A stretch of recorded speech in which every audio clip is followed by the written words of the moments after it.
Tout d'abord, vous devrez choisir l'une des deux options de montage. Vous pouvez l'accrocher au mur, en dessous ou au-dessus de l'écran, à l'aide du support mural fourni, ou le placer sur une table avec le support de table vendu séparément. Lorsque vous accrochez l'appareil au mur, veillez à faire passer les câbles dans l'espace du support mural pour les fixer.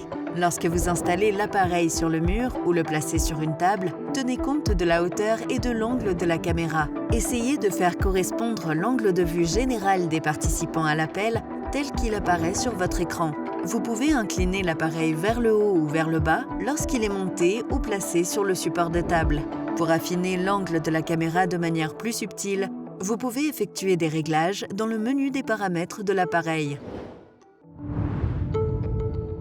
Une fois l'Xpen Vision 5 monté, vous pouvez le connecter à votre téléviseur ou à votre moniteur à l'aide de la prise HDMI. Près de la prise HDMI, vous trouverez une prise USB-C. Vous pouvez l'utiliser pour connecter des appareils compatibles. Vous pouvez utiliser le Wi-Fi pour établir une connexion réseau ou brancher un câble LAN dans le port Ethernet situé à l'arrière de l'appareil. Ensuite, connectez l'appareil à l'alimentation électrique en branchant le câble dans la prise d'alimentation. Enfin, branchez l'adaptateur dans une prise murale et l'appareil s'allumera automatiquement.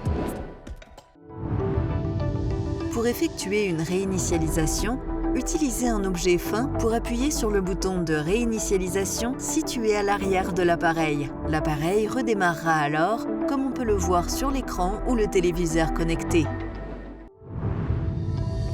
L'anneau LED de l'Xpen Vision 5 vous indique l'état actuel de l'appareil.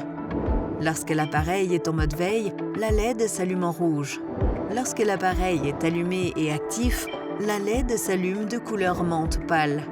Lorsque vous participez à une réunion, l'anneau LED s'allume d'une couleur menthe vive lorsque la caméra et le microphone sont actifs. Lorsque la caméra est active mais que le microphone est coupé, la LED s'allume partiellement en rouge. Lorsque la caméra est inactive et que seul le microphone est actif, la LED s'allume d'une faible couleur menthe.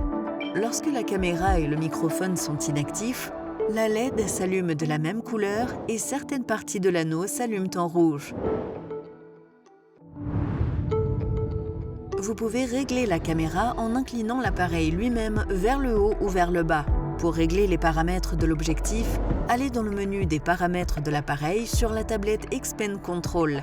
Vous êtes en mesure d'effectuer un zoom avant et arrière, ainsi qu'un panoramique et une inclinaison de l'objectif. Suivez les instructions qui s'affichent à l'écran pour régler la caméra selon les paramètres souhaités.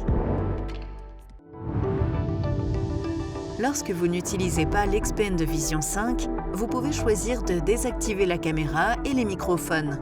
Pour ce faire, appuyez une fois sur les boutons de la caméra et du microphone situés sur le dessus de l'appareil. Une LED sur l'appareil s'allume en rouge pour indiquer que la caméra est désactivée.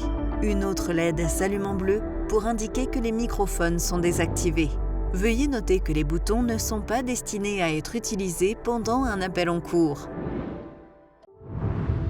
Pour rejoindre votre prochaine réunion programmée avec l'appareil, vous pouvez utiliser la tablette Xpen Control ou un écran tactile pris en charge. Si vous avez réservé la salle et programmé une réunion, vous pouvez la rejoindre en suivant les instructions qui s'affichent sur l'écran de la tablette Xpen Control ou sur un écran tactile connecté. Les mises à jour du firmware de l'Xpen Vision 5 sont accessibles via ePause Manager ou toute autre solution de communication unifiée prise en charge. Votre administrateur informatique peut utiliser le logiciel pour permettre aux mises à jour de se produire automatiquement ou pour les programmer manuellement.